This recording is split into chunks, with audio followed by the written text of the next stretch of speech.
মানুষগুলো কতটা বিবেকহীন হলে, কুকুর চেয়ে নিকৃষ্ট হলে তারপর এমন কাজগুলো করতে পারে। আমার তো মনে হয় ওরা কুকুরের যে প্রস্রাব আছে, কুকুরের সেই প্রস্রাবের সমতুল্য নয়। ওদেরকে মানুষ বলাই ভুল হবে।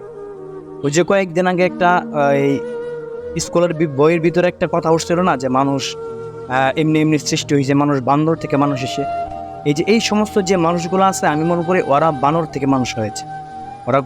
ওদের ভিতরে কোনো মনুষ্যত্ব নেই, কোনো বিবেক নেই। ওরা কুকুর হচ্ছে নিকৃষ্ট। তা না হলে তোফাজ্জলের সাথে যে কাজটা করেছে, এই কাজটা কোনো মানুষ বিবেক থাকতে, জ্ঞান থাকতে, শিক্ষিত মানুষ এই কাজ করতে পারে না।